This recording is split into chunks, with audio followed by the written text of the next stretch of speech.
Today, our yoga will focus on connecting our bodies to compassion's gift of presence and awareness.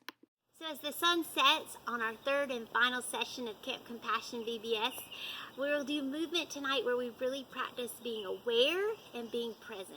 Presence and awareness, that's what we want to focus on in session number 3.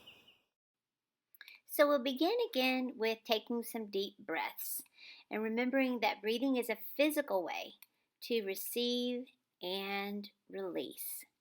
We'll be physically back at church, and we will be able to check out that new elevator that'll take us to Pisgah upstairs. And there's another way to breathe called elevator breathing, where the breath goes in, the breath goes out, and your elevator goes up and your elevator goes down. So they got this great idea to buy a little toy to help us illustrate the breath in and the breath out as the elevator goes up and the elevator goes down. And I got this kit and it's in Chinese.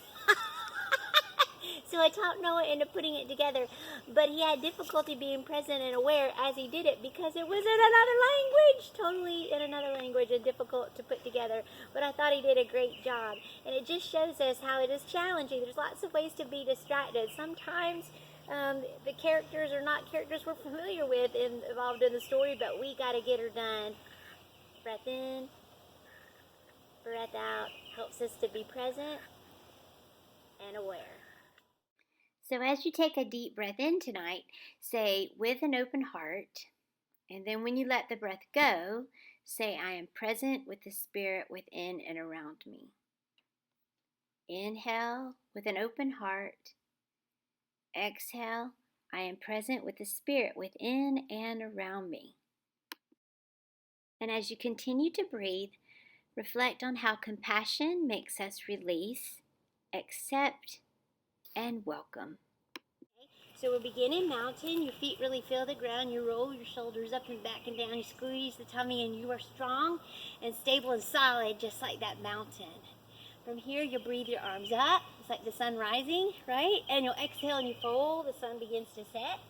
All right, you find that fold. Bend your knees if it helps you get a little lower. Shake your head yes or no, and don't hold on to any tightness or tension in the neck. That's not the part of you that's working in this sequence. All right, and then we'll walk back and find our plank. So in plank, we remember that we are strong and brave. And today we'll practice saying, I am present. I am here. I am right here, right now. And I am aware. All right, from here, we'll lower down and push up into the snake. Or you can go all the way where you extend arms and the weight goes into the top of the feet for up dog. Roll through to down dog. And then you will find your three-legged dog. So one leg goes high, breath in. On the exhale, pull the knee into the chest and plant the foot up there near the hands. Now, it's a lot easier to say that than to get her done. So if you have to help the leg up there, or however you need to be creative to get her done, that's all good. Plant the heel, squeeze the tummy, lift up into your Warrior One posture. In Warrior One posture, we feel strong and focused, and we feel ready to be brave, right? We practiced that last time together. From Warrior One, we frame the foot, feet together, and from plank, you can just find the down dog again. Three-legged dog on the other side of the body. Squeeze your tummy muscles. Breath in. All right, plant it up there. Part your heel and lift and rise. And welcome the wibble wobble. Welcome the messiness, because that's where you get stronger and that's where God can work in your heart and in your life. Relax your shoulders. Elbows are bent, pinkies towards one another. And then frame the foot. Find the plank. From plank, we will lower down, lift up into the snake or the up dog, roll back through the down dog, walk the feet to the hands, and then inhale, arms up high in the sky. We did it! Thumbs to your heart and hands down by your side. So tonight, we want to learn 2 new moves, and the first move that we want to practice is called a side angle posture. Now with side angle posture, we're going to remember that the Spirit stretches and opens us to new flexibility. And so I like to share with lots of ways to get something done in case you feel more comfortable practicing in a chair versus on a yoga mat. Some of our activities that we've been working on haven't lent themselves, especially with just 10 minutes, to share with you all the ways you can modify a yoga move. But I would like to share this one tonight with you where you can start it off in the chair. So you come to the tip of your chair and you bend a knee out to the side and stretch the opposite leg long. You're going to lean and rest on that thigh muscle with the forearm as you stretch the long-legged arm side of your body, right? You reach that one high to the sky. Okay, this is called side angle posture. Now the trick here is you're not dumping onto that thigh. You're just resting the forearm. And so if you want to challenge yourself to make sure that you are getting the work done in the core of the body, you can extend the arm out and away, and that really makes you focus on getting the work done in the tummy, working on that tummy strength. There's a third way to work the side angle posture, and that's to reach all the way to the ground. Now, when you work this modification, you're working more on opening the chest and not so much as really strengthening the tummy here. So just decide what you would like to do and where you want to work with this posture and pick the flavor that is the most tasteful for you. Then we'll work the second side of the body. So again, remember your options. You can bend the knee and rest the forearm on the thigh, or you can stretch the arm away from you to work on core strength, or you can reach down and up and really stretch open your chest and open your heart so that you can receive that spirit, so that you can notice and be aware and present with the spirit within you and around you. And because we're short on time tonight, I'll go ahead and just show you what it looks like to work it in a standing posture. So you're just on your feet as you work those same 3 arm positions. So again, you can try this out and see what feels best for you and where you are physically today. In side angle posture, the spirit stretches and opens us to new flexibility.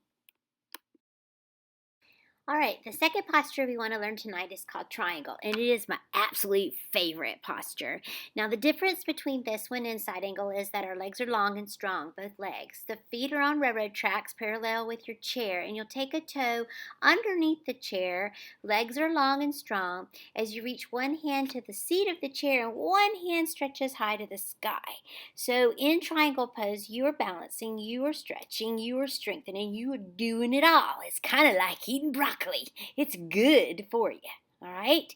And if you want to try it without the chair, then you would again put the feet on railroad tracks. Feet are side by side. Take a toe out to the side. Keep the legs long and strong as you reach the arms out like you're crossing a capital letter T. You're going to breathe in and reach over the toe pointing out to the side. Roll the hand down, reach the arm out, really stretch open and work the core strength of the body. So figure out which way you like it and then give that a try. And then work the second side of your body while I give you a little more information. And when we are open and flexible in triangle pose, we see the world in a new way. So we learned 2 new postures tonight. The first was side angle posture, and it involved lengthening the side, opening the chest, and really stretching and opening us to new flexibility.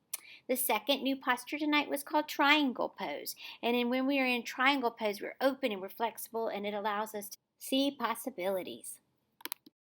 Who can do yoga? I hope you figured out that everybody can do yoga. You don't have to be a pretzel. Every body is a yoga body, and you just have to figure out the yoga that's the right fit for you. Every day is different. What you can do one day, you may not can do another day. What you used to could do, you may not can do now, and it's all good. All right, so we'll close with our Namaste song one final time. And remember that yoga helps us to bloom. It helps us to be right here, right now. We're not thinking about something that has happened, and we're not stuck on that. We're not gunked up about what might happen. We are right here in this moment and present and aware. Together, here we go. Namaste is what we say to the good in you from the good in me. Say namaste every day and the world will live in harmony. All right. right, yogi friends, go out and make the world a better place. We share our gifts to show God's love, and we honor each other just how God sees us. That's the Namaste word. We see each other in that very same light. Today we connected our bodies to compassion's gift of presence and awareness, knowing that being present to ourselves and our own bodies helps us to be present to others. Namaste.